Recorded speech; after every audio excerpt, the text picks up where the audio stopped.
Hello, everyone. I didn't anticipate pressing play on music that was recommended for me by Epidemic Sound that it would bring something with such high energy. So I'm not coming at you with full-on rage today or high energy, but it just did, and I was like, "Well, I can't change it now. We've gone live." I guess this is what we're doing. But we're here. We're live. Hello. It's Wednesday. I ended up not going to Nottingham this today. It just wasn't going to work. So unfortunate to miss out on the event because just didn't have the resources to do it. Physical resources to do it.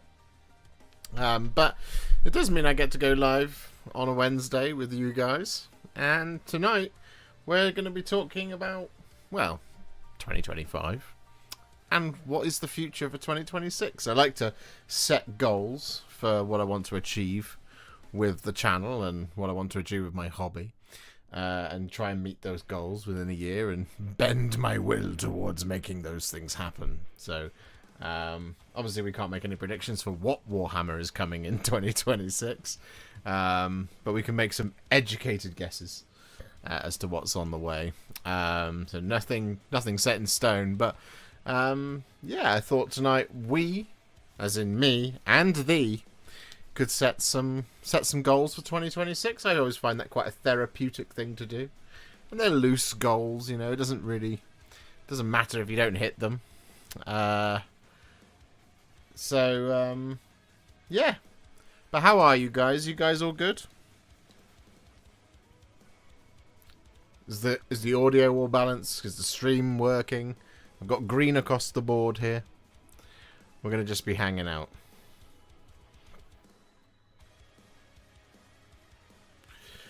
I'll also show you the stuff that I've painted this week as well. Because we've been working on some rewards for the top tier of Patreon. Because it's taken me so long to do them. Which is my bad. It's just terrible scheduling and terrible timing on lots of fronts. So I've actually got 3.5 videos done this week already. So we should be seeing some cool videos towards the end of the month, because obviously we've got the rest of Darkwater yet to go. There's still 11 videos left in that series left for you to see. What's going to be the big New Year's Day-ish stream? Oh, well, yeah, we could figure that out tonight as well. We can make some goals for that. We could do that. Good evening, Demogorgon. How are you? What's going on, dude? First time live watcher. Painting my first models right now. Oh, that's exciting, Scotty Lion. That's really exciting. That's awesome. Good evening, Yamil Gonzalez. Hello, Mr. Gwatkin. Hello, Tattooed Zoologist, Yamail Angmar, Colonel of the 149th of Deathcore Krieg. Zangerous. Diggers, hello. JPMSW, hello. Martin Spoon, Nobody. Mr. Drafterpants, Grey Wolf, Lisu 3000. Darth Plagius, the Wish. Jack Rosa, hello, hello, hello. We are live. We're live. Yes. So, fans of Warhammer 40,000, you've got some cool videos on the way for you. Finally, after a little while of waiting, we have an orc video on the way. Yay! We have an orc big mech. There he is. All done. I think he looks fantastic. I'm really proud of how that one's come out. So we have an orc big mech on the way. So that's a video that's coming soon. We also have Lieutenant Titus of the Ultramarines. I need to do a decal on him. So that's a video that's on the way. They've announced the captain, so we'll probably get the lieutenant done. So that's on the way. And then for fans of the old world, if you've been following along on Instagram, you will have seen that we've done the Green Knight. There he is. So we painted him up. That's on the way. And yes, that is an awful lot of freehand. It took me 2.5 hours to do all of that. So you guys better watch it. I'll be furious. And then the last one that I'm working on at the moment, which I'm also filming, is a Thousand Sun Sorcerer in the colours of the Hermetic Blades. So this has now got all of its base coats on, and we just need to give it some shades and then some highlights, and then we're all good on that front. So that's 4 videos on the way after Darkwater. That's on the way. Did you use a pen? No, I used this brush, and I used, not that one, this paint. These two is how I did that. Cavalite Green and an Artis Opus Series S size 00 to do all of that freehand. So yeah, it's fun.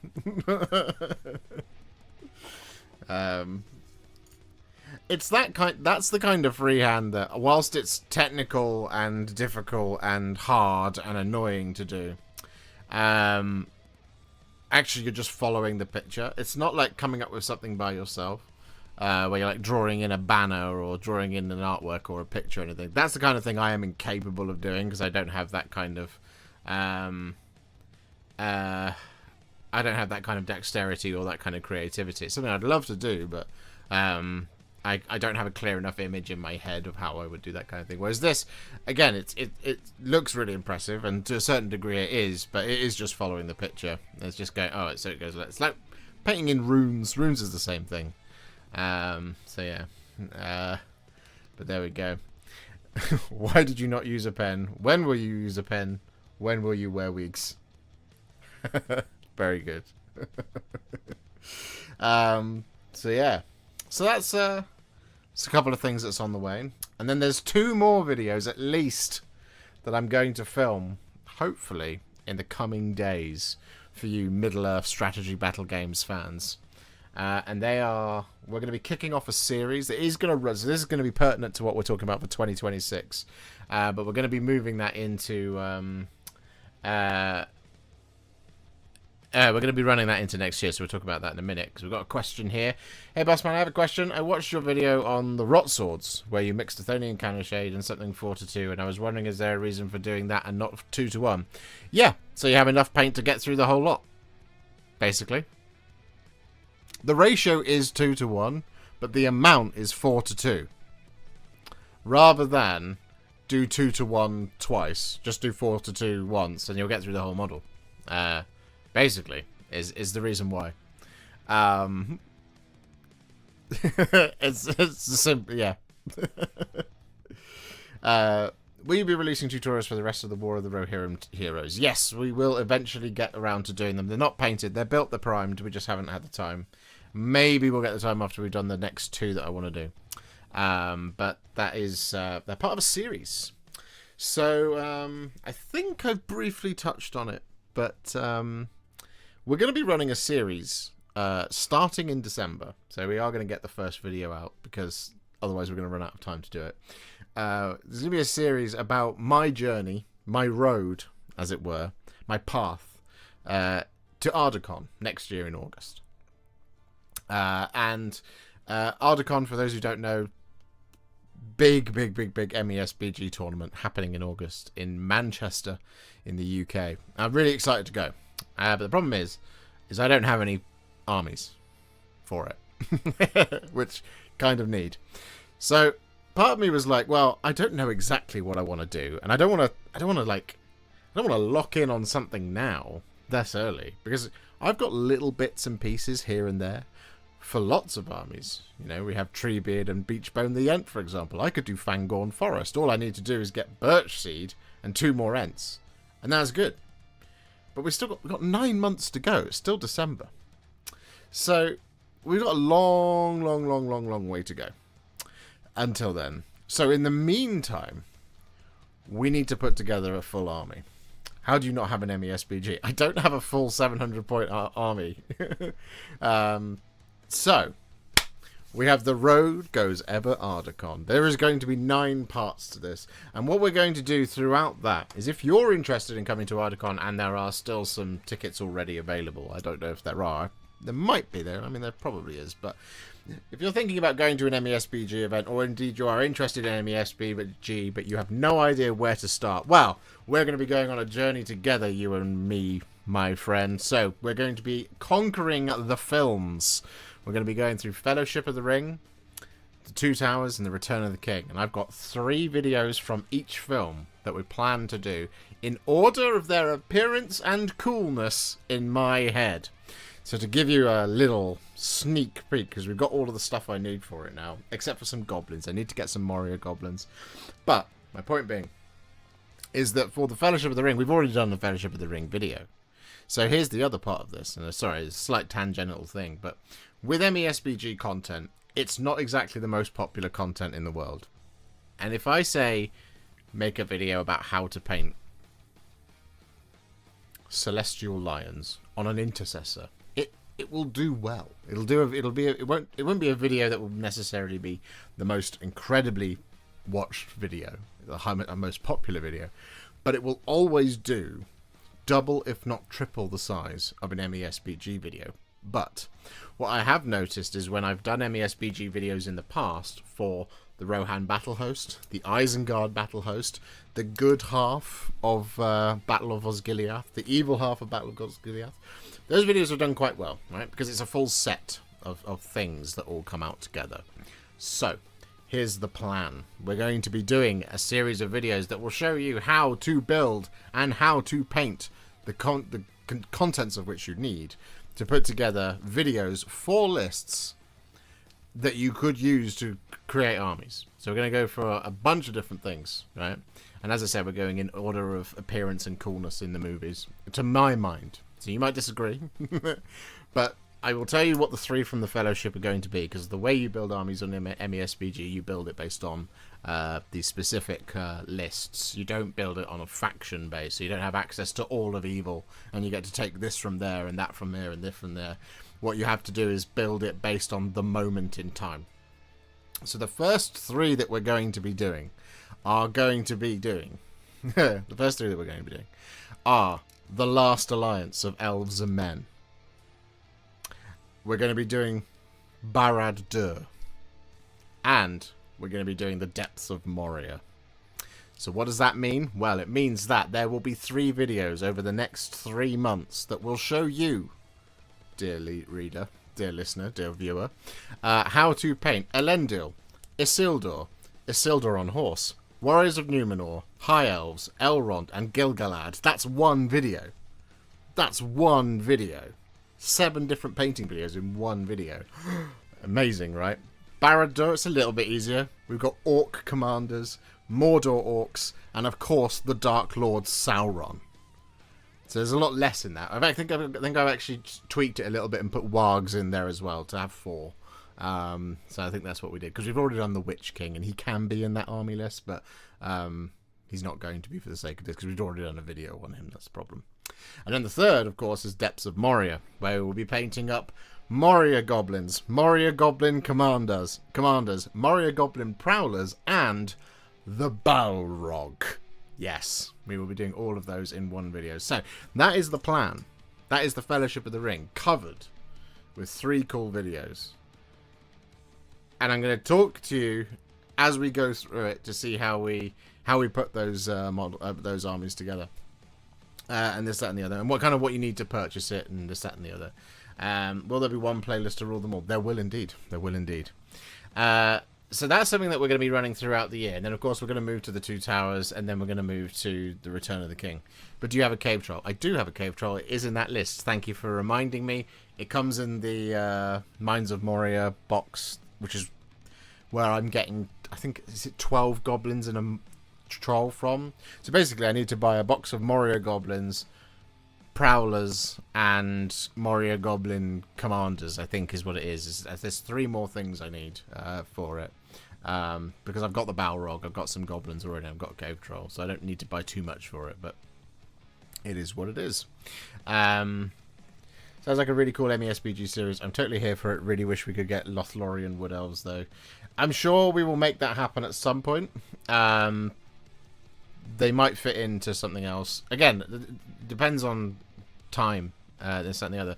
But Contrast Plus How to Paint Lothlorien Wood Elves. I'll watch it. You'll watch it, Jack. No one else will. There's a lot of models in that box. So I've got to try and tie these things in.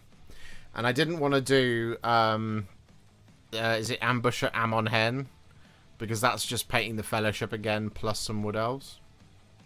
So a Lothlorien army at some point in the future is something that is in the cards, because I've got the Galadrim, I've got the Pajama Elves, I've got Haldir, I've got Galadriel and Celeborn. I have them all. They're all in there. So they're all in my box of tricks. So we'll see how things go. These are it's a plan that's that is I'm really excited for. Obviously, it's circuit to change, but yeah, this is something that we're going to be doing over the next nine months on the road to Articon. So we'll be at least one MESBG video a month, hopefully, because I desperately want to do it for myself. So that's one of my plans for 2026.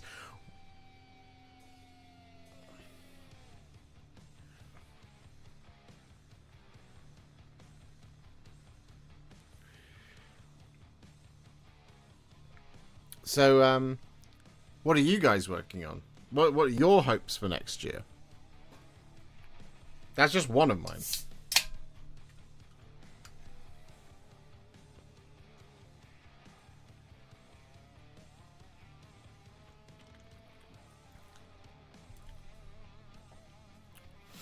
I think I need to get Haldir in his pajamas anyway, because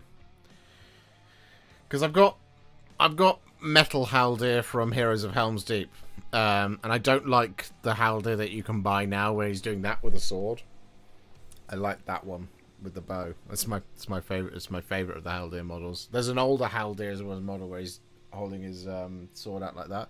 I want to get that, but we'll have to figure out a way to do it. I'm not sure if I've got one somewhere. I might have it. Right, let's see what you're getting up to in the chat. So call out to people, use your hypes on Josh's MESBG. Well, yeah, you should do that. You should use all of your hypes on all of my content all of the time. Because we want to get to 100,000 subscribers. Another goal of mine for next year. So we're not doing it this year. There's no chance now. It's the 10th of December. So there's 21 days to find 4,092 people to subscribe to the channel. It's unlikely to happen. Painting more MESBG, going to Articon, and I think Adam wants to do an AOS campaign. He does talk about that.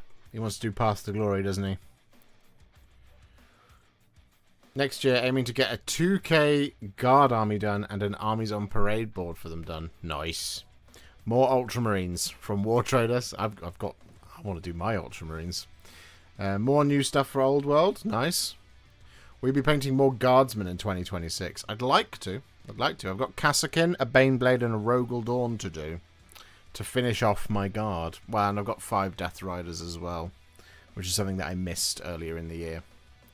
And I'm sure there's more that I have. I think I've got another box of Cadian heavy weapons, another Ordnance Field Battery, and another set of Cadian shock troops, I think is what I have in stock. Is something that I've got. Hoping for a Votan type mech. Well, never know. Could happen towards the end of the year, because we can all guess what's going to happen this summer. Throw them in with the Galadrim elves and Haldir. No one will notice. No one will notice at all.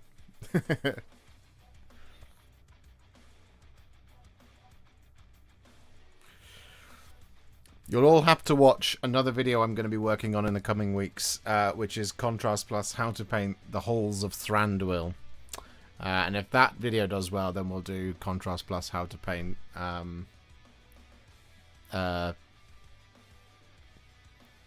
or we'll call it Not Idly Do the Leaves of Lorien Fall. How to paint the the forces of Lorien, or of Lothlorien, or something like that. Because I think that would be cool. Hot elves indeed. Yeah. It's all built, it's all primed, it's all ready to go. We have 2 Mirkwood cavalry, 10 Mirkwood rangers, 10 Mirkwood palace guards, 5 more Mirkwood armored elves, Legolas and Tauriel to do the entirety of a 700-point army of the Halls of Thranduil. Do you plan to paint the Sky Lantern? Well, and so this is an interesting thing where we reflect on 2025, and I've been going through like the stats and all the things that I've done this year, and as it stands, I am on target to finish. It was 186 videos, I think it was. Hang on. Yeah, 186 videos total. And that got me thinking about the things that I'd missed this year. Like the stuff that I didn't get around to doing because I ran out of time. And it was things like the Shaman on Warwheeler for the Git mob. There was obviously the Sky Lantern, the Shugengan Lord, the Jade Lancers, the Cathay Cannon as well. We missed all of that. We didn't manage to get that done, and we ran out of time to do it. What else was there? There was more. Let me go. Models completion. So I can tell you everything that I missed. We didn't paint 6 Noise Marines, 5 of the Emperor's Children infantry. That's what I've got left from the Emperor's Children box. The Wolfguard Terminators, the Drop Pods, Chthonian Earthshakers, the Capricus, Death Riders, Sweeping Hawks, Fire Dragons, Warp Spiders, but kind of made a decision not to do those in the end. We didn't get around to doing the Sanctifiers. We didn't get to do the Gundabad Catapult Troll or the War Drakes of Rune because again we ran out of time. The Shaman on Warwheeler, that's the only AOS model I missed this year. Other old world models I missed were Kralmor, the Prophet of Ruin, and some Illyrian Reavers as well. I only did 5, and there's 5 more that I've got to build and paint. So yeah, that's all the stuff that I missed. Well, obviously we haven't done Olwyn, Freya, Laff, or Leaf either, but we weren't sent those by Games Workshop. So yeah, we just we missed out on those. So yeah, maybe we'll get to them next year. It'd be nice to cross them off the lead. Obviously, there's things like the 5 Death Riders. I have 5 Kassakin that I built and painted 10. I built 10 Kassakin. I painted 5, and I started the next 5, and then just flat ran out of time to do them. So there's 5 Kassakin that have sat right here on my to-do list that I haven't been able to do, and I've finished 5. I know exactly how to paint them. It's just I didn't film them because if I get a box of 10 models and I film the first 5, I'm then unlikely to do the second 5 if I don't have time. So I usually paint the 5 first and then film the second 5. That way. I have to do the completion thing, but there we go. Any chance we could see the 3 Hunters and some Rangers of the North / Dunedain in the near future? There is a chance that could happen in the next 9 months, Jack. There is a chance that it could happen. So to answer your question, did you plan to paint the Sky Lantern? I have one. It is built. It is primed. Is it painted? No. But here's the question, right? When is the next set of Cathay stuff coming? We don't know. But if we do find out, and I've got enough of a lead time to do it, or I don't have any time, or I've got a gap afterwards, I would really like to have an old world. I would like to have an old world army. I would like to have an old world army, so that I can play old world. And one of the things that has kind of been fun this year is the amount of games that Games Workshop has come out with, obviously, but the amount of games that I'm now able to play as a consequence of that. So we have Blood Bowl, for example. I have got enough to play sort of small 400 points of MESBG. That's something we have achieved in terms of Rohan and stuff like that, but I need 300 points more.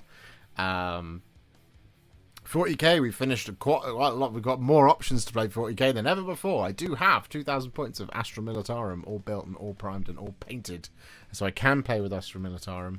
For example, Age of Sigmar, we've done huge amounts of work on Age of Sigmar this year, of course. You know, with in amongst the you know, stuff like the Hellsmiths of Hashut, quite a significant amount of Hellsmiths of Hashut.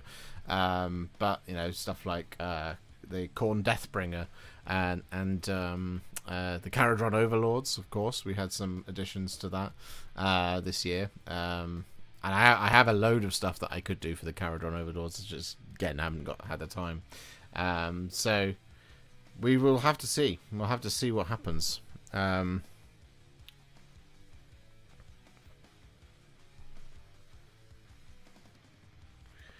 What about the new Tomb Kings and Chaos Warriors models?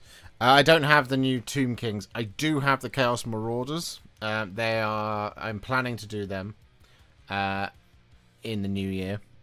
I'm planning to do something slightly different with them. I think they look really great models, but I kind of want to see what they look like on round bases.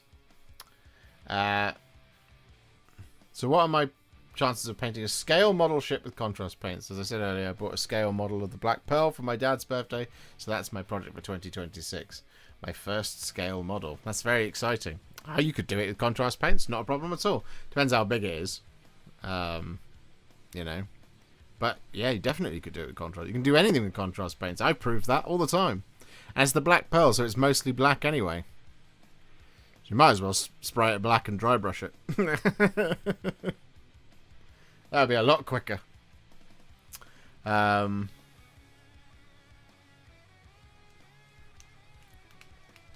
much time taking off for work and moving? And will we get studio build content and even a tour of the current studio? Well, that's the question. We don't know when we're going to move. And we don't know... we know where we want to go. And we know which house we want to go into. But at the moment, we're not confident until things have signed. We haven't signed any significant papers or anything like that. But when we do the move, you will 100% come on the journey with me as we build out the new studio. If you want a tour of the current studio, there it is. This is the current studio. There's not a lot else to add. There's a little bit around the corner, but it's mostly cardboard boxes. So, yeah. We can't see what you see. No, you can. See this? This is it. You might be thinking there's some massive room here. There is not. This is the room. It's like my computer is there and here. This room is tiny.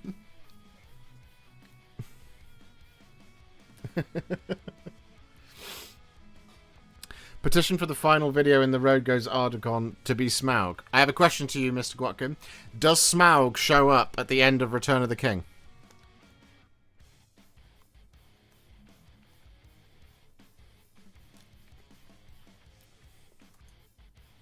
We want to see the special shelf. It's this one.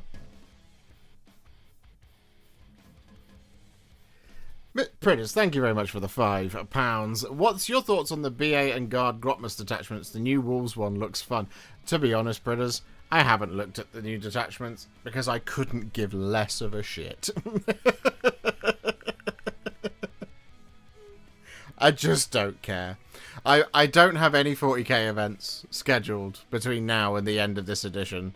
So ultimately, they are meaningless to me. And this is something I do want to talk about tonight, is I would really like to fall in love with Warhammer 40,000 again. I would really like to fall in love with Warhammer 40,000 again. And I am praying that 11th edition is much more interesting to me. And I'm praying that it's good and it's fun for everybody. And I really hope that 11th edition pulls me back in. So something I would really like to do next year is I would definitely like to go to a number of 40k events. I'm not going to go for 10th because I've tried, I just don't like it. And I know that 11th edition is going to be a build of 10th edition. They're not going to index it again. There's no way. They're not completely insane. But we are going to see, I suspect, most of this content that we've had in 10th edition effectively get treated as as seasonal, and it will be gone by the time 11th comes out. And then when your book starts coming out, each book will invalidate the previous 2 years of Grotmus, the previous 2 years of indexing, 3 years of indexing, and it will invalidate the previous codex. I'm 99% sure that's how it's going to work. But I really hope that 11th edition reels me back in. And I would really like to play this game again, because 40k is such a formative part of my hobby, and I really love it. I've just not enjoyed 9th edition, and I've not enjoyed 10th edition at all. I've not enjoyed them as a way of playing the game. And it's been sad, because, as I've said before, there's 10,000 points of Blood Angels out in the shed, and they haven't been used on the tabletop. They've been used on the tabletop once in 6 years. Which sucks. I hate it. Next year, I'd like to fully finish an AOS army and get actual games in. I am bad at the game in Spearhead, but don't play enough. Spearhead is one of those things where actually I think there is a skill to playing Spearhead, but there is also a much higher proportion of luck. Of, do you draw the right cards when you draw it? And it's also remembering you have such limited resources that you don't actually have to just take every fight. Maybe it's to stay away as possibly you can and be a little bit more. It's a bit more like a game of chess than any of the other games. I really enjoy Spearhead, and one can see how it might feel like you're bad at it, but it is just luck of the draw sometimes with Spearhead. It really is. But I think that's a good thing.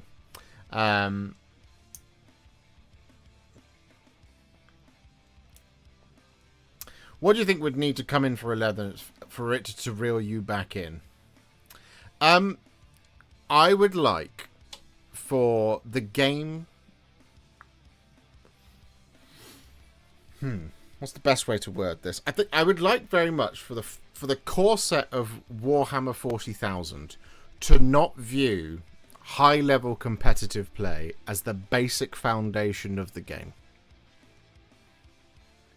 That is fundamentally with the way that game plays, which has been my problem for the last 2 editions. It's been so... What's the baseline? Hardcore competitive. Then maybe we'll sprinkle in some things afterwards. And that's the view that it has. Because I think when you talk to a lot of people who play a lot of 40k, they say, oh yeah, it's a pretty tight rule set now. It's fairly balanced most of the time. And you go, okay. And that's a positive, that's a net positive to have in it.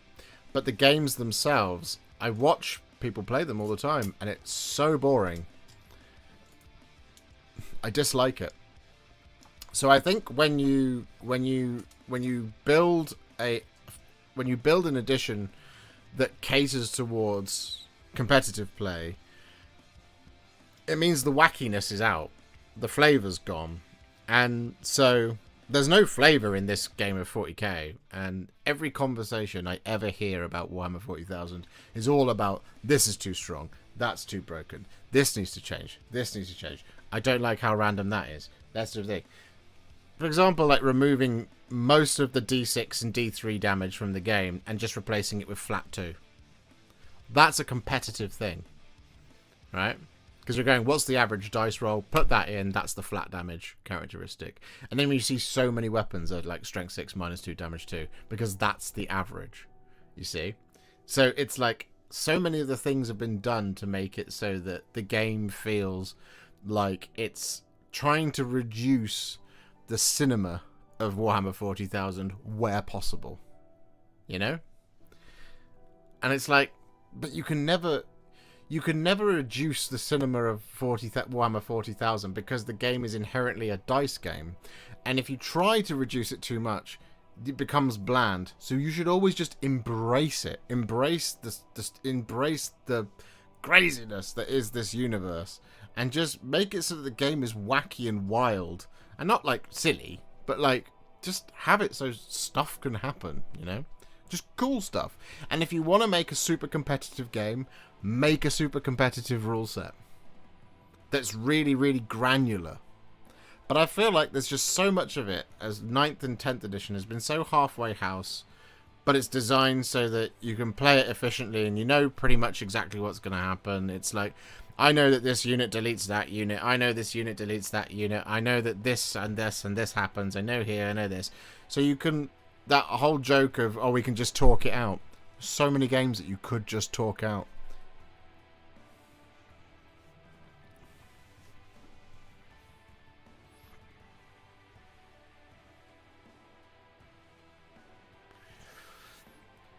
I think balancing off of comp is fine. Well, so there you go. That's an interesting point. Is you can balance factions and armies and units based on the competitive nature of the game, but not the entire rule set. Think of how you score points, you know, in the game. It's so formulaic. It's so formulaic. And, like, I feel like one of my favourite things I think that they did in 9th edition, which is where I was really interested in it, was the deck building aspect of Maelstrom. I thought that was fine. I thought that was a cool thing to add to a competitive game. But I feel like stuff like you know, it's like I miss the days where Slay the Warlord was important, you know?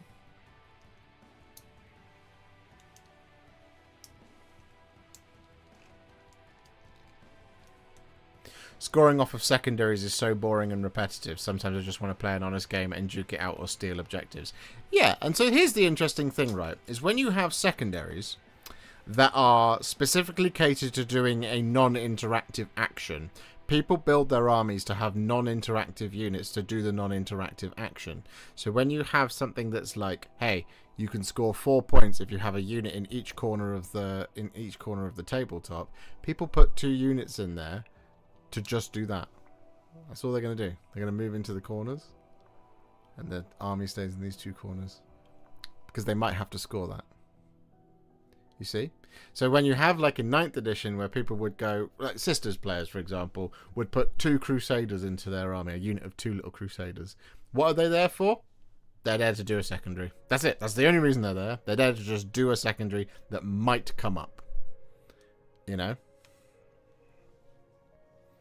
And I don't like that. I don't like that as a thing. I feel like the game should be designed in such a way where you have to adapt to the situation in front of you as any war or battle would be. You know?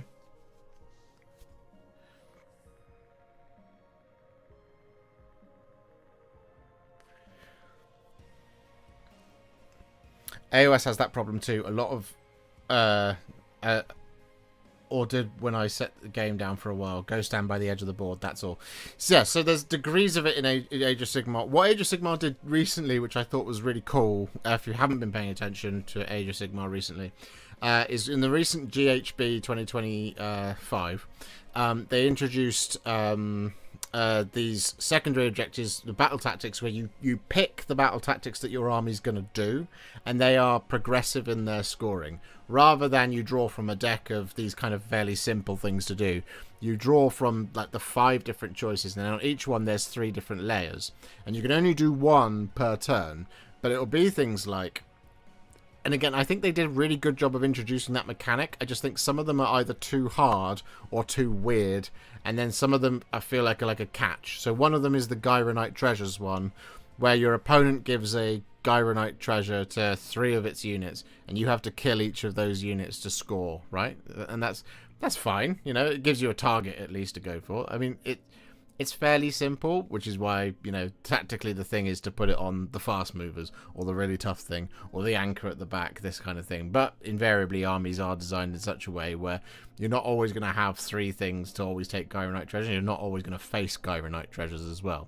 But there's other things where it's like, hey, seize the center, but then you also have to get into your opponent's half. You also need to not be in combat. Or my favorite one, which is really hard to do, which is the have 2 units fall back and 2 units charge the units that they fell back from as one of the things in these progressive scoring things. I like that because it tells a story of what your army's designed to do and what you're going into this battle to do. And I think you can prescribe a story to that much easier than you can anything else where you randomly draw simple actions to do. Like, you know, hold an objective in no man's land. Done. Easy. So yeah, so the new General's Handbook way of doing it, I think that's really cool. I'd love to see something like that come into 40k. Where you pick and then you execute. And I'd love to see that for 40k, especially at the competitive level. But what I would really like to see return to Warhammer 40,000 as a base level in the core rulebook is a series of Eternal War missions where there are no secondaries, but the primary is the thing that you only score. And I'm not saying replace, I mean in addition to, because all I always used to have is Eternal War and Maelstrom. These days it's this kind of very competitive, low-risk Maelstrom version of things. I would love to see Eternal War come in, where you just literally have these 6 scenarios that you play through as a mission, and that's the thing that you do. And if you fulfill the victory conditions, you win the game. So you build your army to play that, and it's much more fun. It's much more relaxed, and you're only playing to do one thing, essentially. I think having Eternal War return would go a long way to being able to say, hey, do you want to have a casual game of Warhammer 40,000? Because we're going to do a casual game of Warhammer 40,000. I think there needs to be a prescribed casual version of the game. There isn't... what's it called? What's the narrative version? What's the... Armies of Renown? It's not Path to Glory. It's called something else.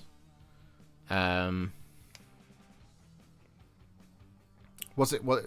Someone will know. Crusade. Thank you. It's not Crusade, and it's not balls to the wall competitive game. It's just let's sit down and throw dice. Crusade. Yeah, absolutely.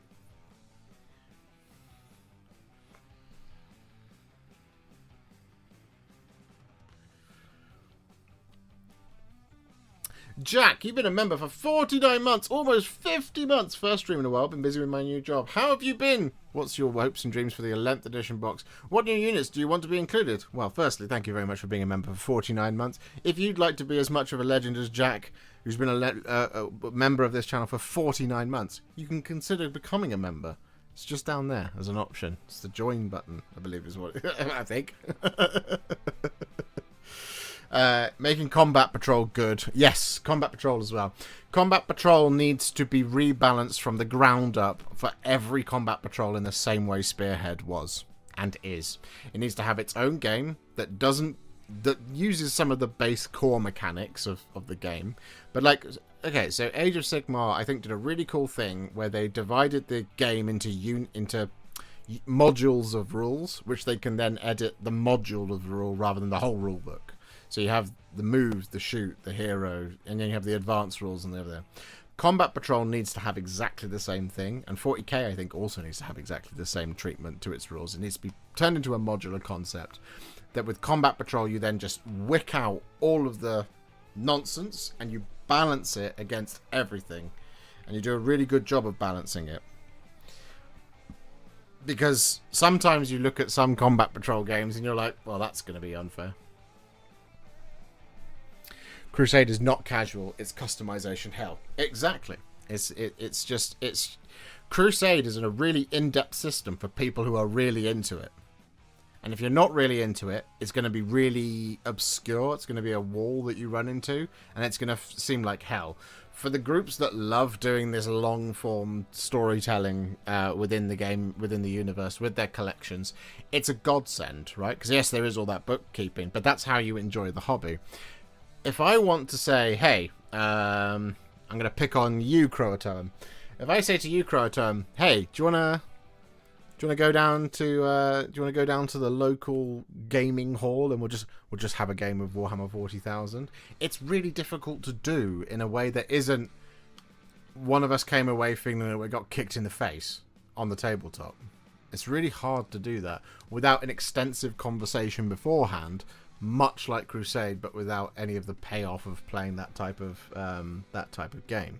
So that's what 40k I think is fundamentally missing. More than anything else, that's what I want to see from 11th edition.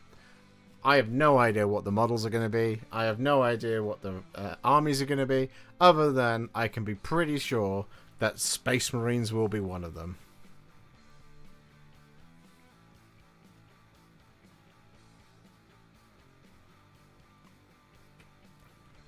Didn't it used to be open play? It did, yeah. Open play was a thing. Open play used to happen across both games.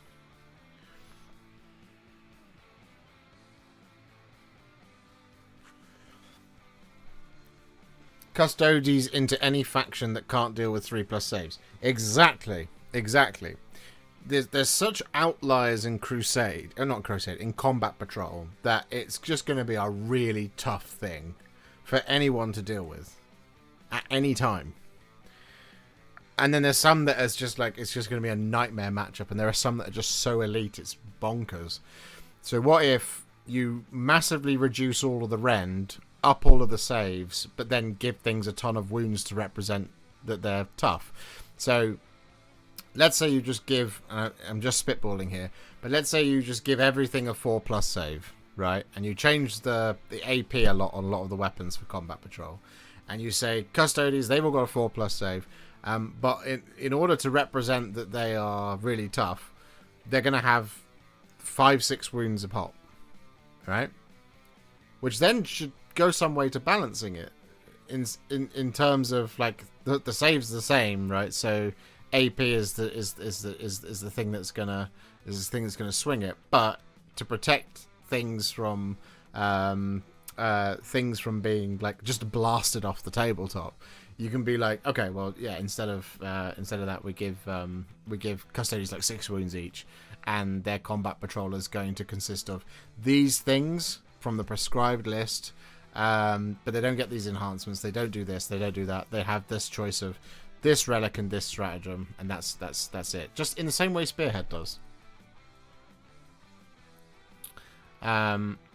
Ricky Drinks Paint, thank you very much for being a member for 31 months. You're a bloody legend. Thank you so much. Yeah. I don't know what I would want to see in an 11th edition box. At this point, it's like, well, Space Marines will be in it. Who are they going to face off against? For me, I think the thing that would really be inspirational from model perspective would be if they took a leaf out of Age of Sigmar's book and they dropped a core and a launch box like Scaventide that had Space Marines painted as Black Templars versus Drukhari as a reference to that 3rd edition box that came out a long time ago. So whatever the new Space Marines are painted as Black Templars, but they're not just Black Templars. We have Drukhari range, and then the Drukhari gets a big redo as a consequence of that, because they're the only faction that needs it really now. I would much, if I was to have my ultimate preference, it would be to see brand new Chaos faction that would be like the Lost and the Damned of Chaos, and it would be not a collection of things like the Beastmen and the Traitor Guardsmen, but its own thing of where we're doing these are diehard mortal champions of chaos, and it is cultists and stuff like that, and you would have things like Traitor Guardsmen and stuff, but it's not like a Agents of Chaos type thing. It is its own brand new faction. I would love to see that. Go into a core box, because Chaos hasn't been the big bad guy for a while. It's been Xenos for the last 3 editions.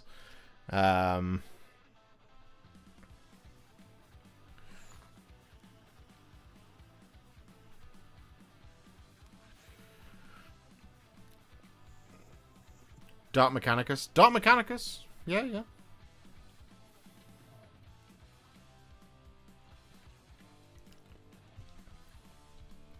Yeah, that'd be good. Do you believe the endless rumours the launch box will be Blood Angels? Do you know, A Sparky B? The next launch box has been rumoured to be Blood Angels for the last 3 editions. 9th and 10th and now 11th. It's the same rumour that regurgitates every time. Oh, guys, do you know, it's going to be Blood Angels this time, I swear.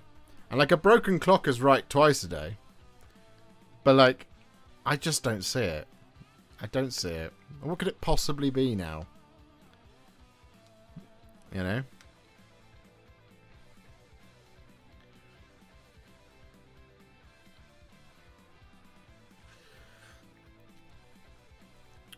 Death Cowboy 8th, 9th, Necrons. Yes, sorry. Yes, 9th were Necrons, Nids were 10th. I'm convinced it's going to be Xenos for 11th. I would like it to be Chaos. That's why I keep saying the last 3 editions.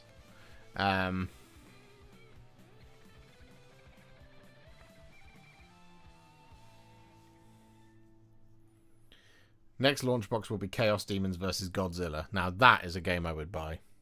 Is Warcry a dead game? It's harder and harder to believe that it isn't.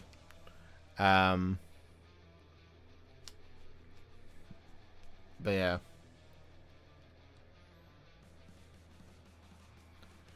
I played Custodians against Joe with him using Nids and Emperor's Children. Nids wasn't even close, and a major reason I lost against Emperor's Children was Blade Wizard got clapped by failing all the saves, but they're fast and hit okay. Oh, there you go. You shouldn't. The problem isn't the problem isn't the failing the saves. The problem is the Nids being absolutely obliterated.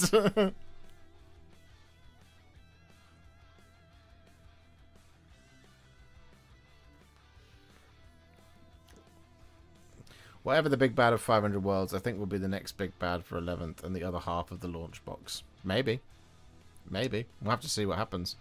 I can't believe for the life of me that 500 Worlds Titus is going to be the only book. I'm fairly certain that there's going to be a couple more of those.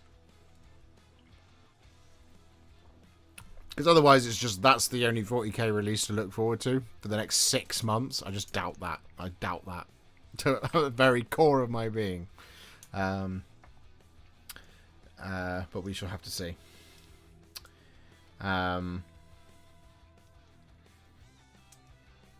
Exodites. I don't know if that's a thing that'll ever happen. Yanari's more likely. But yeah. This has turned into the 11th edition speculation stream. Because, like I said, so 2026, obviously, 11th edition, we're pretty much all guaranteed that's going to happen on the cycle of 3 years. It's going to be 11th edition will be dropping in the summer. As to what that future holds, we don't know. What I would love, though, is to spend the second half of the year going to 3 to 5 40k events. I would love to. I'd love to go back to 40k events and just enjoy the game and play it. Well, I hope that it's good. You know, that's the thing, is because it might be terrible, but you never know. That would be something that would be really nice. So a goal of mine is to be more engaged in 40k on the proviso that the middle of the year, when 11th edition drops, is not awful.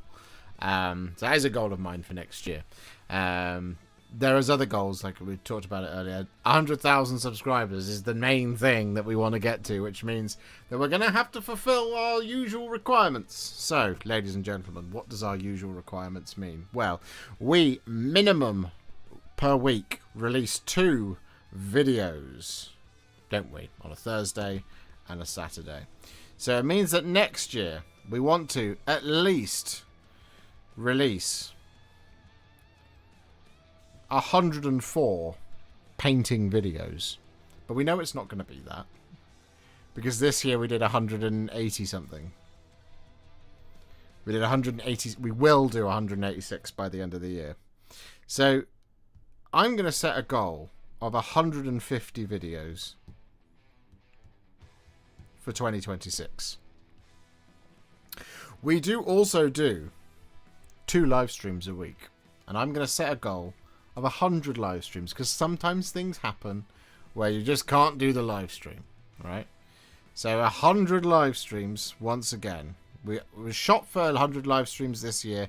We didn't get it because I was inconveniently not here for a lot of the preview events, and then we also had the summer, and then Darkwater as well also meant that I cancelled a few streams, which means we didn't get them all done, which was a bit of a shame. But so we're going to still shoot for 100 live streams. 100 sprue reviews. We could do 100 sprue reviews. That is almost 2 a week.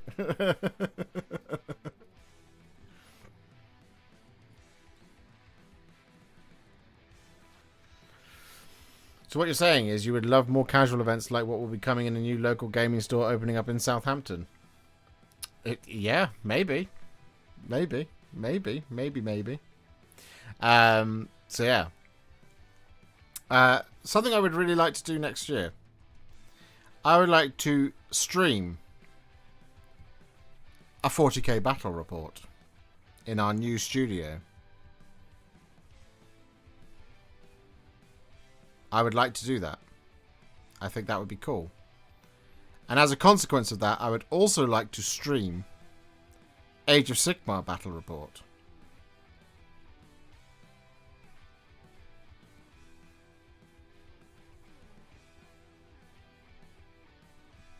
I would also like to stream some MESBG battle reports.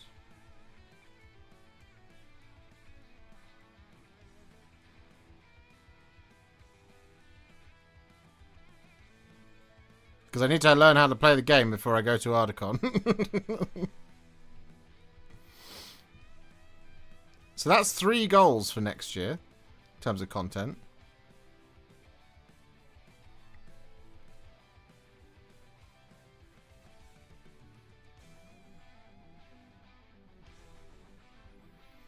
So we got 150, and you pledge that out of the 150 videos, 125 will be MESPG. Alright, how to not get 100,000 subscribers.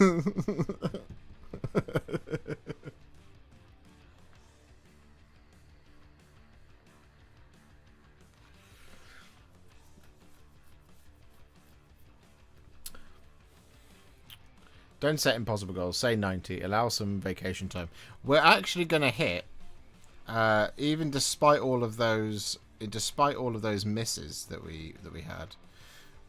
We're actually going to hit 90 live streams this year. So we're only 10 short. So it's only 5 weeks where we didn't stream, basically, which is actually doesn't seem like that much, but it was 5 weeks where I wasn't doing anything, which was a big problem because of all of the heat. As I suppose not the last couple of weeks of November, because we were deep in the dark water trying to get all of that done, so that I could be like, hey, here's the entire set, and I'm really glad that I did, because it is all done, and I'm so relaxed at the moment, just hanging out, which is great. So yeah, so we are looking to go to 100,000 subscribers. Now, what do you think we should set as a stretch goal for that? I think 120 feels like a stretch. Bald Rick, thank you very much for becoming a member. You're our first new member of the day, taking us to 11 out of 50. We're 39 away from our goal of 50. 123. 2026 is your year. Oh, I really hope so. So 100,000 subscribers on YouTube. 120,000 as a stretch goal.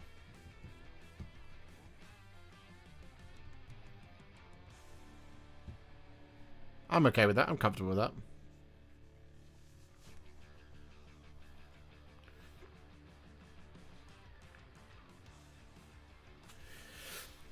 Will you be doing another 24-hour live stream? And if so, what will you be painting? That is a really good question. We didn't do one this year, I don't think, because well, we just haven't had the things to do it. I would like to do another one. I just need a really good project. It's the same for like New Year's Day stream. It's like, what do we do for it? Is the question. I have talked about doing Smaug in a 24-hour stream. I would like to do Smaug once we've moved into the new studio. I've kind of got him earmarked to be one of the very first things that we do once we move into the new studio. So maybe we'll do a 24-hour stream on Smaug once we're in the new studio. So that would be good. That would be good to do. What's happening with the Titan? Titan's still being built at the moment. As far as I'm aware, I need to check in with Pete, but still being built at the moment. When's the new studio happening? So that's the thing, is we don't actually know exactly when it's going to happen. I reckon... Well, I don't want to put a timeline on it. Hopefully in the first half of next year.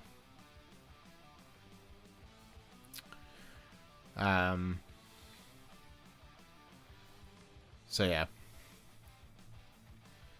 Moving any closer to London? No, we can't afford that.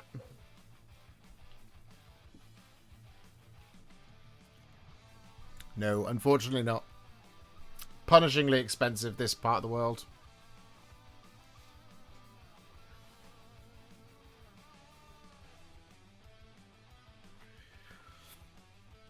So 72 people watching, but only 55 likes on the stream.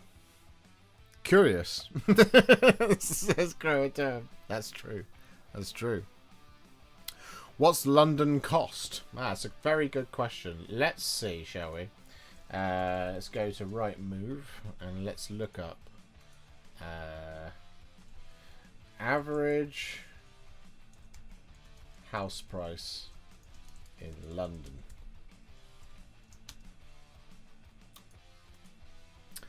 The average house price in London is around £665,000. It's not strictly accurate to what we would be looking for. Our budget would, if I just search for London and I look up our budget, which is that.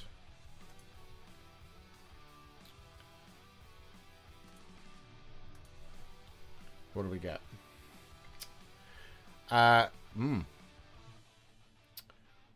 We get a lot of studio flats. It's nothing but studio flats. And most of them aren't even in London.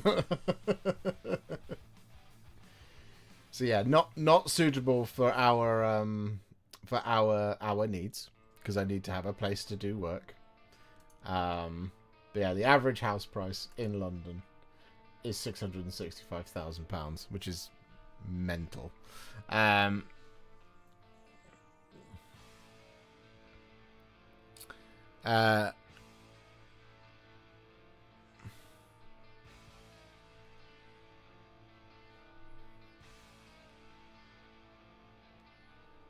You said you wanted a studio. You're not wrong. You're not wrong.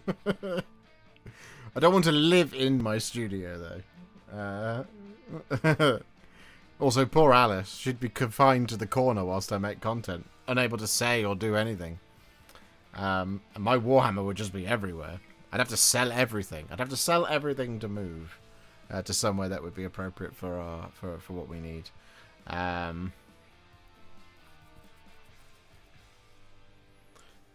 Come to Poland, you will be a millionaire here.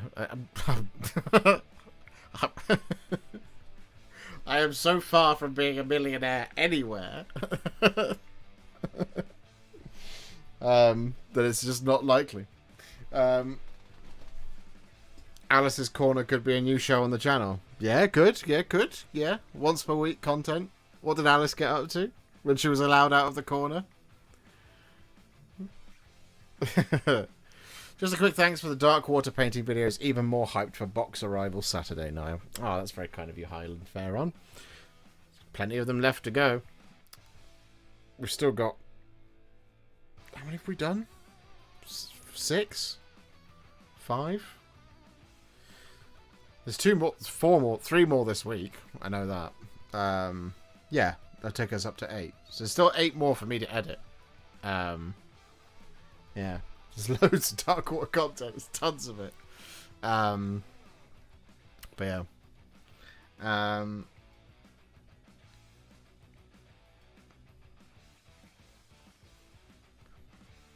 So yeah. I'm pretty comfortable with my goals at the moment. I do sometimes put actual specific hobby goals in.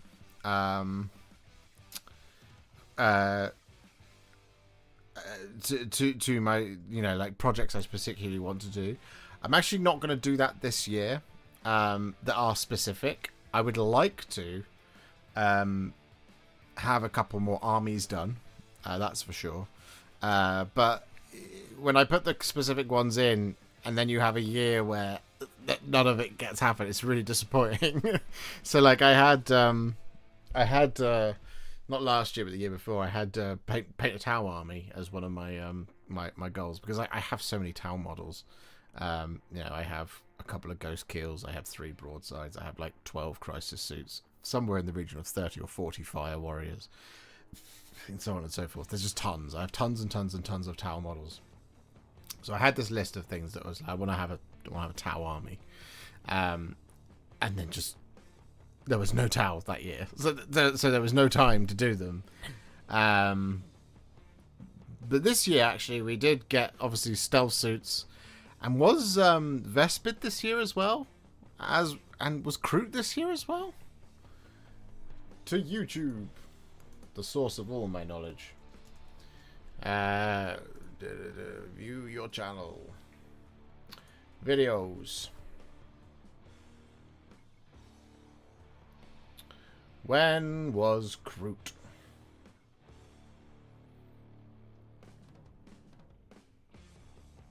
Kroot was not this year. Kroot was last year.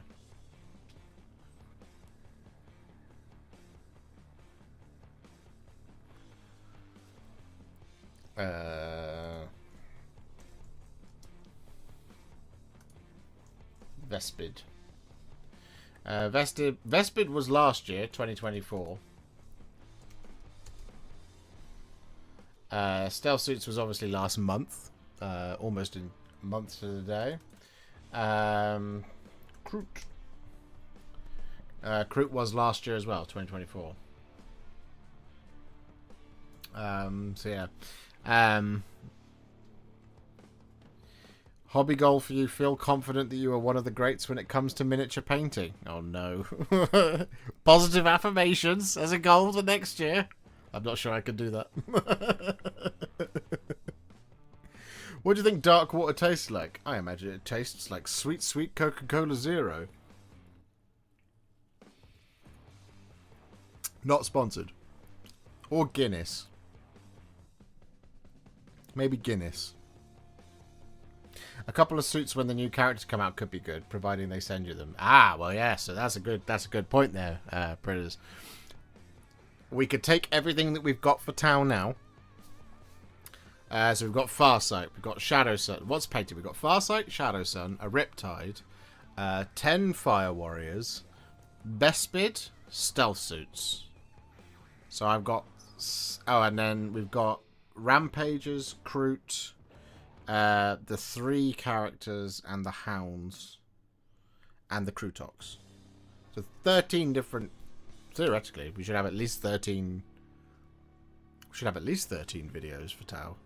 Anyway, if they send the new characters along, depending on what else comes out around that, maybe we could get some Crisis suits to go with them. Well, we don't have to get them, we've got them. We build and paint some Crisis suits to go with them. Maybe do a broadside, maybe paint an entire Tower army. You never know. These things could happen. Because part of the journey for next year is still maintaining doing contrast plus how to paint. 100%. Like, that's not changing. We'll always continue to do those videos. We'll never not do those videos, because those videos are the backbone of what we've done. We've done hundreds of those at this point. How many have we done? Contrast plus. 636 of those, apparently.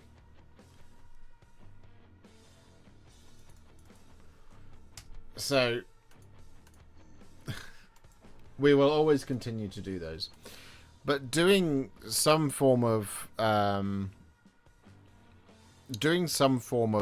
more experiential content that helps breathe new life into old factions, where instead of doing, as I mentioned earlier with MESBG videos, the problem with doing MESBG videos is when you do contrast plus how to paint Riders of Rohan, it's not a particularly popular army. Whereas if you do contrast plus how to paint Ride Out, or make the video Ride Out and meet them head on, or make it the Horn of Helm Hammerhand shall sound in the deep one last time, and in that video you're painting Gamling, Aragorn, Legolas, Rohan Royal Guard, and you're doing all of that in one video, it's more likely to do better when you do it that way. So when I talk about sort of doing the experiential thing, is to do a little bit more of that next year. And so, like, if I'm like, hey, I want to finish off this last vestige of, let's say I want to do Disciples of Tzeentch, as an example, because depending on when Maggotkin of Nurgle comes out, if Games Workshop sends me all of the stuff for Maggotkin of Nurgle, I feel like we're going to have a pretty chunky Maggotkin of Nurgle army. Of course, we don't know when that's going to be, so I might try and get Rotigus built this month, see if we can squeeze him in.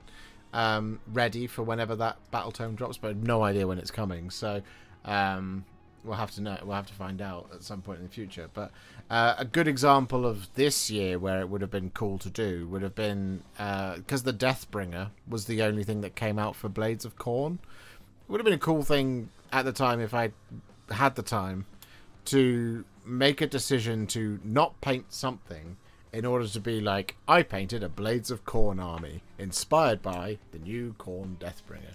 And so there's contrast plus how to paint Khorne Deathbringer, but then there's also I need to do, for example, for my Blades of Khorne collection, let me see where it is. There's not a huge amount left for it to go. Let me see. Stormforge, Blades of Khorne. Yes, there it is. So we've done Scarbrand. We've done 30 Bloodletters, but I've got 20 more to do, but I only need to do 10 of them to make 40. So we've done Scarbrand, we've done Skulltaker, we've done Bloodletters, but I need to do 10 more, so that's 10 Bloodletters to do. We've done a Bloodthirster of Insensate Rage. We've done the Realm Gore Ritualist. We don't have any Blood Reavers, so we need to do some Blood Reavers. We've done Karanak and the Fleshhounds, but we haven't done the Bloodmaster, Herald of Khorne, or the Blood Crushers. So there you go, there's a video. There's doing Blood Crushers, Bloodmaster, and then there's doing, like, in the background, doing a few more Fleshhounds, because I've only done 5, and doing a few more Bloodletters. There's a video. But doing, like, if I want to paint 10 Bloodletters, I have to come up with a whole other video to do around them, because we've already done how to paint Bloodletters. I'm not just going to do it again. You see what I mean? Follow the YouTube trend of can I contrast plus paint these models in under 24 hours? Please don't. No. There's the occasional 24-hour challenge that I have done as a consequence of Games Workshop asked. We did Daughters of Cain in 24 hours, but that was, we need to get it done in 24 hours rather than can I do this? How would that affect SEO? Just thinking, I imagine most people, if they want a guide, they will search the specific unit they are painting, so it might make you harder to find for wider reach. Yeah, there is a degree of that. It's with the newer stuff, 100%. That's why we keep it as contrast plus how to paint. For older stuff, in order to pull people in to watch it, it's got to be a bit more on the entertainment side, but still informative, I think. But that's what I mean, is like, if you compare the new Warriors, a great example is, if you compare the contrast plus how to paint the new Warriors of Rohan to, if I go to Rohan. So I did contrast plus how to paint new Warriors of Rohan. That has had almost 20,000 views, which is pretty good. But if we do Rohan Battle Host, that has had almost 58,000 views.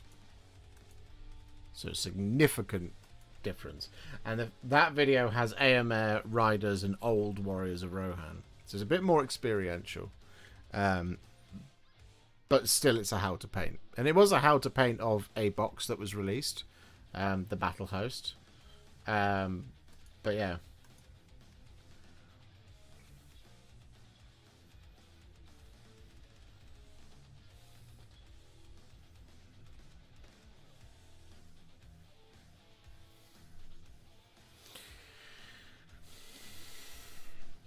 Alternative schemes like Eldar have 5 different main factions. Yeah, we did that. And no one watched them. They weren't very popular videos. This is the thing, is you can't, the hardest part of my job is knowing what's going to be popular and what's not. And you can make guesses and be pleasantly surprised that something does really well. And also shocked that something doesn't do very well. So, as a great example, and I knew this was going to kind of be the case, but I feel like because there's so many tools now to paint yellow really well, painting Imperial Fists just isn't as impressive to people as it used to be, right? So when they released Ethon Sharn and the Darnath Lysander model at the same time, the Ethon Shan model was a lot more popular than Lysander. I mean, it is a much better model, let's be clear. He's brand new. No one's seen him before. It's really cool. It's got a great pose, great color scheme, looks wonderful. But by the order of magnitude of being twice as popular, when one of them is a yellow model, logic, old YouTuber logic, would dictate that painting yellow easy, in a contrast plus format, would be much more popular than painting yet another Raven Guard in black armor, right? But the model itself was better, which is where, at the time, I thought Ethon Shan and Lysander would be sort of similar. But Ethon Shan, Master of Shadows, 14,000 views. Darnath Lysander, 7,000 views. So literally half as popular, as an example. But my point about talking about that is, if I just keep scrolling, you could assume that something like, what am I thinking? I'm thinking of very. Oh yeah, I was talking about Eldar. So something that's been long asked for a very long time is that I would do the Eldar, Eldar schemes. So I did them. And they weren't very popular videos. And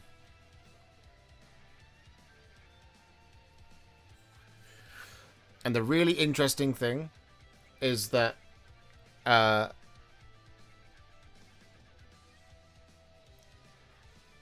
this year, obviously the Phoenix Lords all dropped at the same time.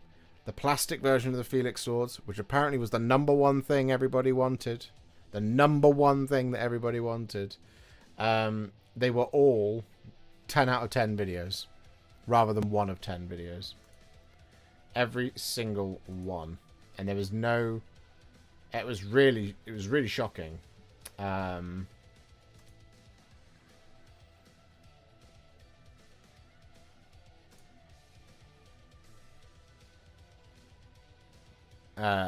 Yeah, it was to me it was like, whoa, something's gone wrong there. Yeah, it was fascinating from my perspective that they were that unpopular. And like the following week, Drogs the Sun Chomper came out, and that video did so much better than Asserman, Fugan, Lycus, and Baharoth, the Cry of the Wind. It was just, again, you can't predict these things. You've no idea. It does, because I'm a sensitive little flower, it does make me think, oh, well, maybe I've done a terrible job of those. I don't think I did, though. I think I did a pretty good job of those.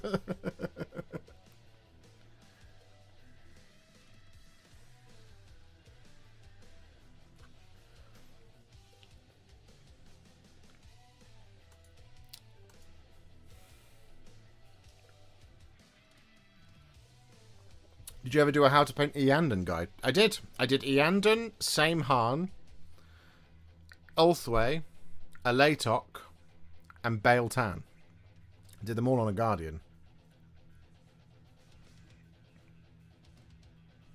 Could you make a top 5 list for the most and least enjoyable paints you had for 2025? As in models to paint? Or just paints in general? I plan to get an OBE next year and a knighthood. I fully endorse that, Tattoo Zoologist. Yeah, models. What were the...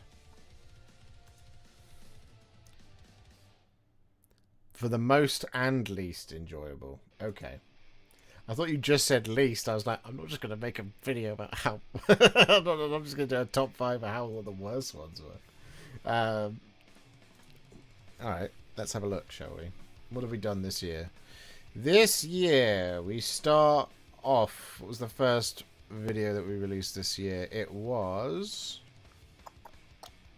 First video we released... I painted that in 2024. Was Callus and Toll, Saviors of Cinderfall. I did that in 2024. So, we kicked things off with the Iron Jaws, the Boss Rock Tower, the Auric Manifestations, and the Hobgrot Slitter Boss. Then it was the Death Court of Krieg. And all of that, it was usual Death Court, Death Riders, the artillery team, Lord Marshal Dreer, and the Krieg combat engineers. I then did my Cadians, which was, I mean, that was a really good video. I really enjoyed that one. That one didn't do so well for me, but I enjoyed doing that one. That was called I Fixed My Cadians. Here's how I did it. Because I did. Then we did Eldar. We did... Yeah. Then it was the Git Mob. Then there was more Krieg. And there was the Illyrian Reavers. Then there was some MESBG. A little bit of it. That was a holdover from 2024, though, again. Then it was Emperor's Children. We did a lot of Emperor's Children. Then it was Soul Black Gravelords. And this is only April. There's a lot of Soul Black Gravelords. Then Space Wolves. Chaos Knights. More MESBG. More Kill Team. Then Cathay. Then more Space Wolves. Then some Ideneth. And that brings us to... Horus Heresy, the release of Saturnine. Where I only did the Quad Accelerator, because that was all they sent me.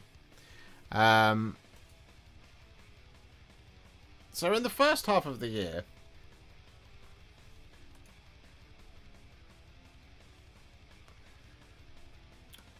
I mean, a lot of my worst models to paint and favourite models to paint is very much caught up in worst models to build and and best models to build type thing.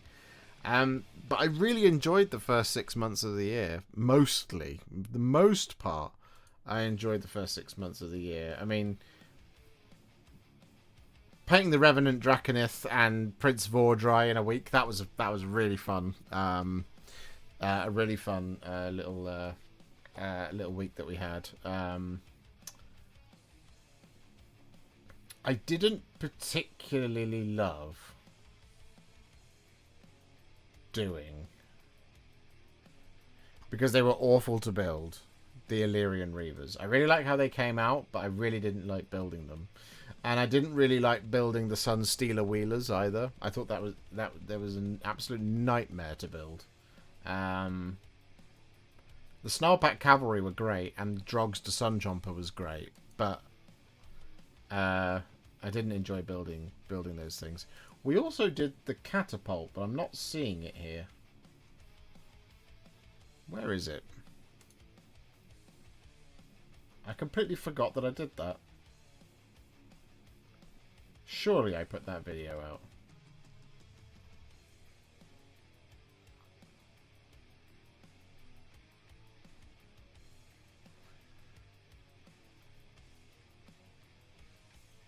Don't tell me we didn't do it. Yeah, the Doom Diver Catapult. That was in March. Why isn't it showing up then? Oh no, there it is. Doom Diver Catapult was awful to build as well. But yeah, I mean, the beginning of this year was really strong. The Emperor's Children were fun to build and paint. Space Wolves were really fun to build. A little bit formulaic to paint after a while, but they were still fun. Soul Black Gravelords were amazing. Blades of Hollow King were just... Oh. The Barrow stuff as well. The Barrow stuff I would put in the top 10 of things I've ever built. And I loved how they came out when I painted them. I really loved that sort of grubby, dirty aesthetic that we got out of the thing. I really loved the recipe that we got for those. One of my real sort of really models that I painted this year that really made me happy was Glorfindel, because I adored that model for a long time. I think it's one of the best models that Games Workshop's ever put out. The Glorfindel model. And that was really cool. Cathay was a slightly bittersweet thing because a lot of the build of that was really difficult. The paint wasn't so much, but it was tarred by it being during this extremely hot summer where we couldn't get all of it done, no matter how hard we tried. I think the fact that I managed to get Gate Masters, Jade Warriors, and 3 Cathayan Grand Sentinels done during that heat wave where I couldn't be up here for the vast majority of the time. I had about 2 to 3 hours a day, and it was at like the dead of night. That was the only time I could paint up here safely. The fact that we got that done alone was, to me, it was a big achievement, but I still feel like I let everybody down by not doing everything. And then I just haven't had the time to do it since, and go back. But Miao Ying, that was an incredible model. That was incredible. That was a top. That was a particular highlight of 2025 as well. I think one of my favourite boxes though, and sort of just general thing, as well as it's been stressful in the second half of November, doing all of Darkwater. For me was it was an absolute joy getting through it. I did it in a slightly weird order. I can tell you the order in which I did things, because when I when I kicked it off with the Maya Kelpies and Treasures. That was the first thing I did. Then I did the Cankerborn. Then I did Edmark Valoran. Then I did Pox Wretches. Then I did Drolf, Bren, and Inara. Drashavorn, Jacobus Vine, and Kelthanor. And then I did Gelgus Pust, Shaman Valhoof, Belga the Sistwitch, and the Pestigors, all in one week. In one sort of 5-day period. I did Shaman Valhoof and Belga the Sistwitch in one day. Gelgus Pust was done in a single day as well. And 8 Pestigors. The 8 Pestigors were done as well in a single day, which was hardcore. Well, there'll be a Warhipster calendar with your 12 favourite painted models. I hadn't thought about doing something like that. Maybe we could do that.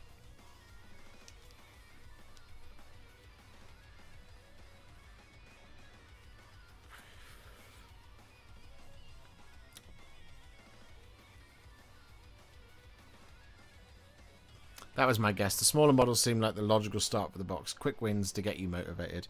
Essentially, yeah. What I didn't want was at the end of it to have 6 Maya Kelpies and 4 treasures and be like, oh, I've got to do that now.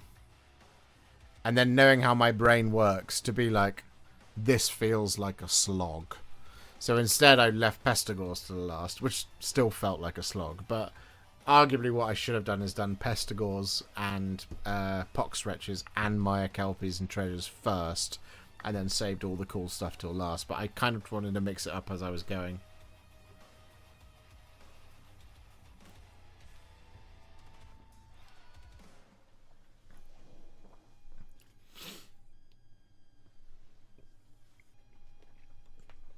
What drew you to go? Yeah, just doing the. I love the Kelpies models, and I was like, I'm gonna do them first as a quick win, get them out of the way, get it done.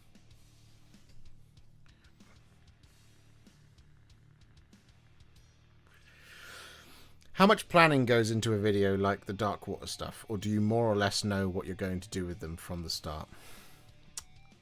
In many ways, I'm blessed with the fact that I do. The fact that I do box art means I know roughly what I'm going to be doing anyway. So something like Edmark, right? I know he's going to be in silver armor. I know he's going to have a red cloak. I know there's going to be a lot of gold, and so on and so forth, right? So I know that, like, because I'm looking at the picture. I'm like, I've got to replicate that, and because I've painted so much red, I know what red recipe I'm going to do, and because I've painted so much silver, I know what silver recipe I'm going to do, courtesy of the Hallowed Knights. A lot of what I do is, these days, more so than anything, because we've been doing this full time now. Coming up, we'll be into our 6th year in April. So we're on our way to 6 years. I've been doing this, starting our 6th year, I believe. Yeah, because we moved in here in 2020, and I didn't start until full time until 2021. So I've been doing this full time for a long time, and so as a consequence of that, it means that when something comes out and it's like, again, a great example is Edmark.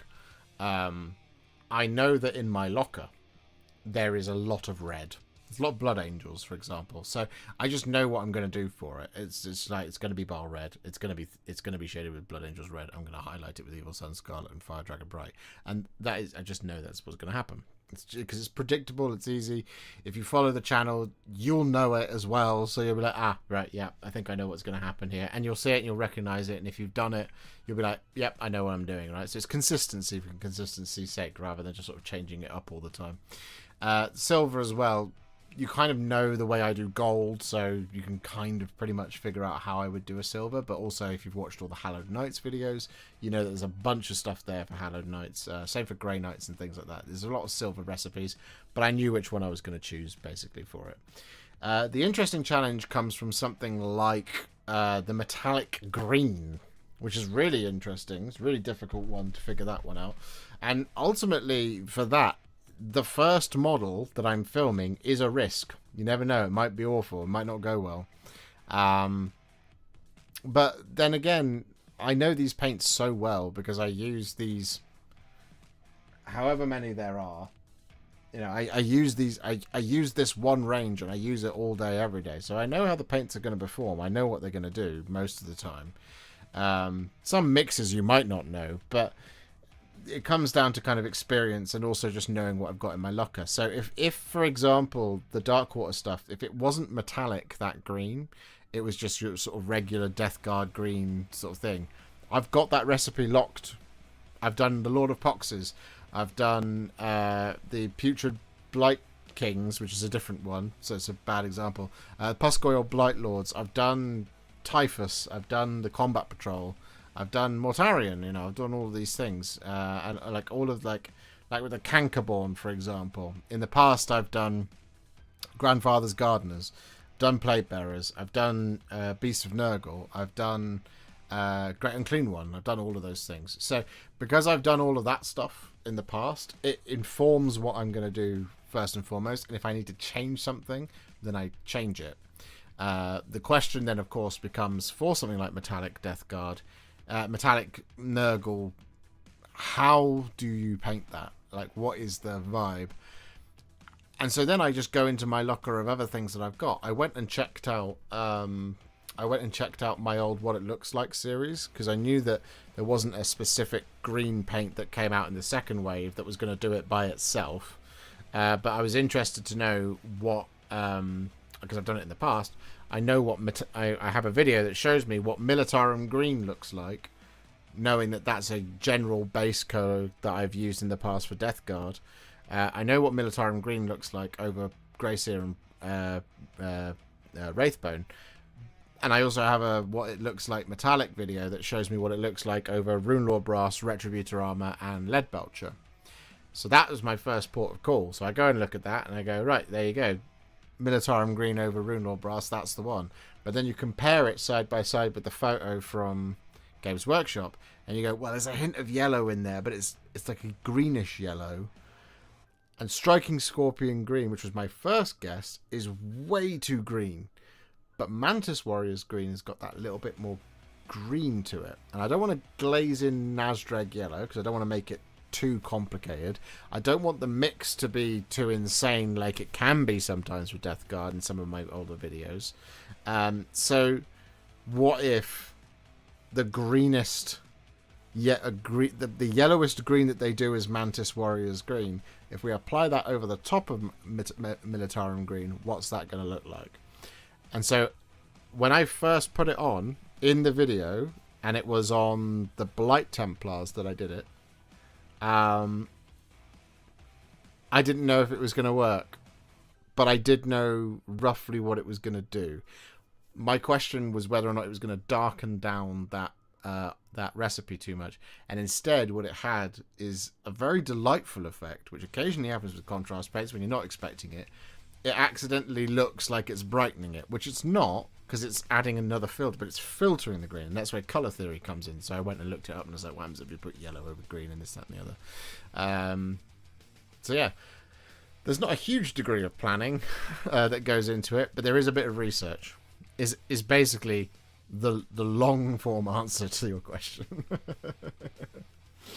Are you going to test Vallejo True Metallics? If they send them to me, I'd love for them to send them to me. They know where I am, so they can send them to me if they want to. I suspect that ship has sailed though, so I don't know if they're coming. I have entered into a conversation about airbrushing. So I might get one of those and, you know, show you what not to do, because I'll be terrible with it because I don't know what I'm doing, but there we go. How many points is standard for MESBG? Now, I believe the standard rate for MESBG is 400 points. However, Articon is 700, and I know that the biggest generally people will play, the absolute biggest people will play is 1,000. But somewhere between 400 and 800 is generally the amount people will use, generally. Andy Lester, thank you very much for the super chat, the £2. Love the content. Will you do the new Maggotkin? Oh, yes. If they send them to me, I will 100% do them. I've got ideas for Festus. I have many ideas for Festus. But again, actually, the interesting thing about something like Festus the Leech Lord, right? If you look at the colour of the thing that he's riding, the big worm thing, it looks eerily similar to another video that I've done here on the channel. It looks quite similar to Gordrak and his Moorcrusher that he rides. So we've got the recipe already. The question is how do we do the markings? And that is something that we'll have to answer another time. That's something I'll have to figure out later on.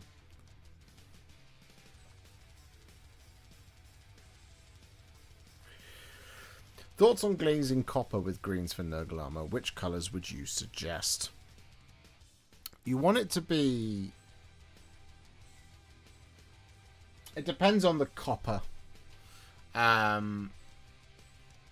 Copper's got a lot of red in it.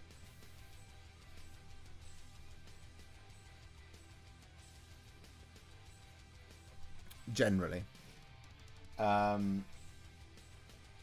So like... Hashut copper is very sort of reddy orange. I'm trying to think of other coppers. What other coppers are there? Let's have a look.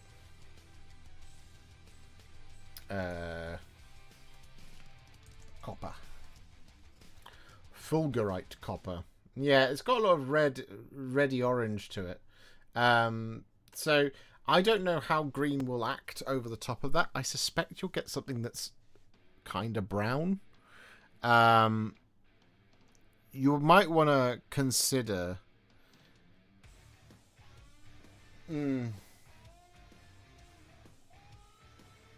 Skullcrusher Brass could work. It would be a lot more warm, but it's much more yellow. I liked Runelord Brass because it's got a slight hint of red in it, but not too much. It's very silvery in many regards. So it has this sort of like almost reddish tone to it, which helps with the because it's a lot more silvery. It's much more neutral, whereas stuff like Lead Belcher or Iron Hand Steel, for example, some of them have got blue or even purple in, and again, you don't want to put green over the top of those because it doesn't quite work, as it were.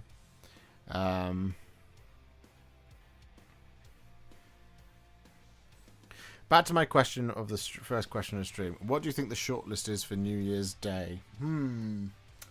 Yeah, that's an interesting one.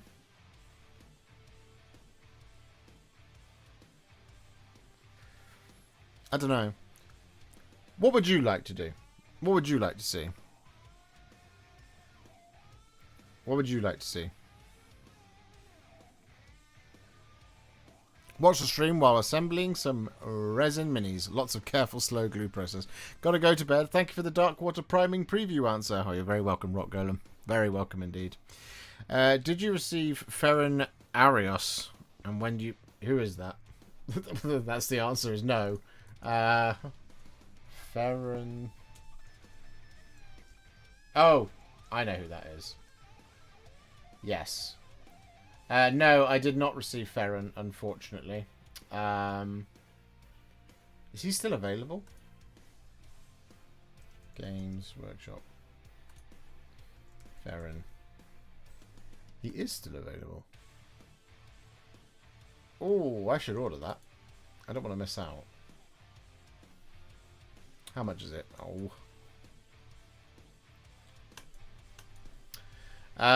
Yeah, I'll see if I can. I'll see if I can get him ordered. I need to order. I need to see if I've got a couple of other things that I need to order. Basically, I'm trying to plan what would be in an army. Then I can plan when I would want to get models done. By plan on doing a good chunk or all of my Rohan. I see. Yes. Yeah, 800 points is a decent thing to shoot for.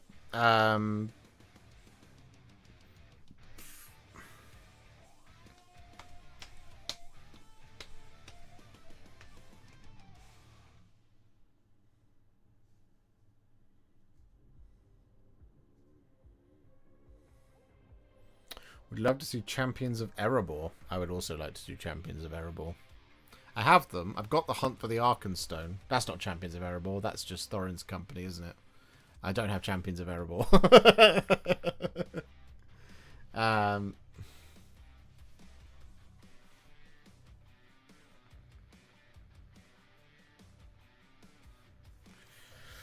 Something biggish. But could just be a 10-man squad from box, I think. Full construction and paint. Something you want to do nor feel hugely business pressured to do. But like open stream by opening box, close stream win based, and tabletop ready. Yeah. The problem with doing build, prime, and paint is I have to prime them, and that's weather dependent. And if on the day it's horrible weather, it's not getting done. So it would have to be... paint from start to finish. That is something that that I could potentially do. I did think about doing the Baneblade, which is what we started that in the New Year's Day stream this year, and maybe doing the Baneblade would be a good one to do on New Year's Day. Can't think of what else I've got that's big really. Because I don't really want to do 24 hours on New Year's Day. That's quite intense.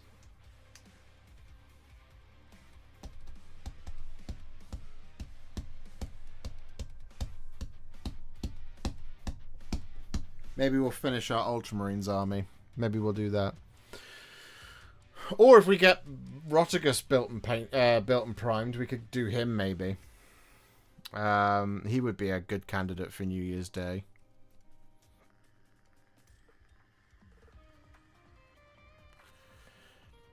We would have to film it as well, though, because that would be a video I think people would want to see.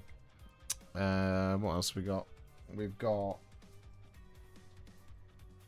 Sinessa, or is it Dexessa? One of the two. I've got 6 Vanguard Paladors to do as well. Again, that's a little bit more than a day.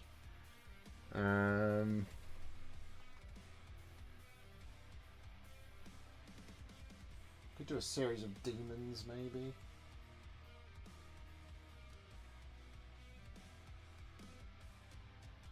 We'll have to see. We'll have to see.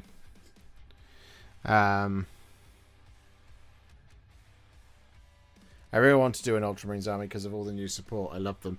Me too. I've got my 2,000 points built and primed. So what I've got to do for my Ultramarines is I've got to... I changed it a little bit because the points were... It was points dependent, right? And then the points came out and I was like, yeah, my original plan don't work. So my 2,000 points is Robute Gilliman and also now Uriel Ventress, who's right there. He's already built and painted. So Gilliman, Ventress, Calgar, who's built and painted, Sicarius, who's built and painted, 6 Victrix Honor Guard, of which we've done 3, so we've got 3 more to do. So we've got 3 Victrix Honor Guard to do. We've got 10 Stern Guard to do. So I have built and primed all of them. We've got 10 Assault Terminators to do and 5 regular Terminators to do, as well as a Terminator Captain, Terminator Chaplain, Terminator Librarian, and a Terminator Ancient. So it's not masses of models. It's 20, 10, 25, 28, 29, 30, 31, 32 Space Marines. And I will have a full 2,000 points of Ultramarines. And I would like to have that done before the Titus book comes out. In case they go, oh yeah, here's a bunch of other stuff. Is that including today's points update? Yes. Yeah. So after today's points update, the only thing that changed was it went up by like 5. Because Kato came down by 25 points, but my block of 6 Stern Victrix Honor Guard went up by, what was it? 20 points or something like that. 30 points, I don't know. So yeah, ultimately it went up by 5. So it's 1,960, and I haven't put any. I mean, I could do that now, I suppose. I could put on, let's say, the captain. He can have Veteran of Behemoth, and let's say the chaplain can have Oath of Macragge. Why not? There we go, 2,000 points on the nose. So yeah, Ancient, Captain, Sicarius, he's done. Chaplain, Librarian, Marnius Calgar, Gilliman, Uriel Ventress. 10 Stern Guard. 5 Assault Terminators, 5 Assault Terminators, 5 Terminators, 6 Victrix Honor Guard. So yeah, not huge amounts of models to do. 28 infantry and 1, 2, 3, 4 characters. So 32 models total. But before we do that, we've got the 2 MESBG armies to do. The Last Alliance of Elves and Men and the Halls of Thranduil. And as I said, the Halls of Thranduil video does contain a lot of videos all in one. Rangers of Mirkwood, Warriors, Armoured Warriors, Palace Guard, Mirkwood Cavalry, Legolas and Tauriel. So 6 videos in one. Last Alliance also includes a lot of videos in one. We've got to do those first. But before we do that, I've got to finish off a Hermetic Blade Sorcerer, which we will be doing tonight.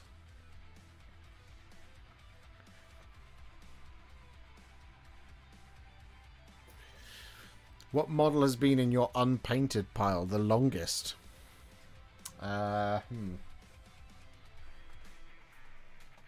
Primed? Probably a Lariel. She's been built and primed for a long time. Again, she's a little bit more than a 6 to 8 hour stream.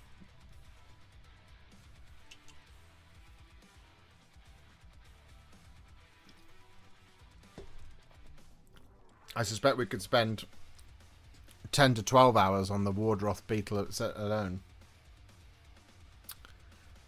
She'll be about an 8 hour stream as well, 8 hour video as well. So we're looking at like an 18 to 24 hour thing to do a Lariel. Because it wouldn't be a, I'm going to paint this quickly, I'm going to paint this box art style. And I've primed, interestingly, I primed the Wardroth Beetle black. And I primed her in white. So 2 separate. It is a sub-assembly in some ways. Basically, I'll paint the Wardroth Beetle and then I'll stick her on and then paint the whole thing at once rather than try and hold her because I'm terrible at that. But yeah. We shall figure out what we're going to do for New Year's Day. I need to get through a couple of things before I can start thinking about New Year's Day, really. Like I said, I've got the 3 videos I'm working on. As mentioned at the top of the stream, we've done 4 of the 6. So for those who weren't here earlier, on the way for your perusal is Contrast Plus How to Paint an Orc Big Mech. This will be coming out after the Darkwater content is done. There is the Big Mech in all of his glory. And I really like how this one has come out. I think it looks fantastic. Ooh, the exposure is doing something weird, but there we go. So there's the Orc Big Mech. We also have Contrast Plus How to Paint Lieutenant Titus. There he is. Whee. Come here, focusing point. There we go. So the Lieutenant Titus model is now done. We are ready for when the captain arrives. But of course the main highlight is for fans of the old world, where we painted up. Come here. The Green Knight of Bretonia himself. He is done.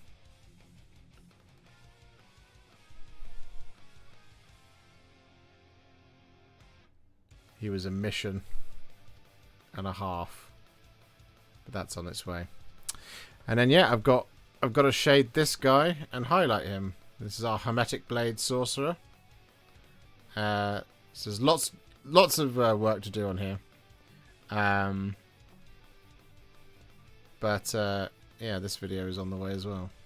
I don't know why that's blowing out as bad as it is. There we go.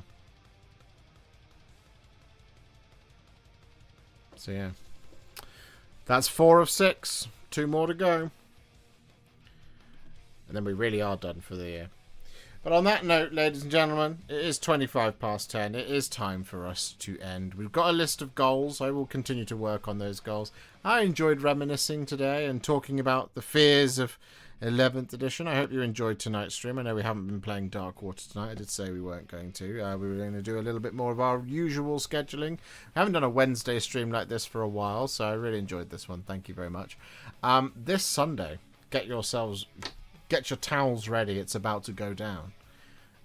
Because we are going to be doing Tale of Many Warhipsters episode 12. Ooh. But yeah, we'll be able to run both Lieutenant and Captain Titus in games. It's your hobby, James. You can do what you like. But yeah, there you go. That's I think that's about it. I think we're going to wrap things up there.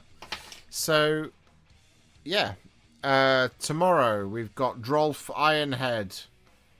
I think no, Drolf is already out, isn't he? Yeah, Drolf came out on Tuesday. My bad.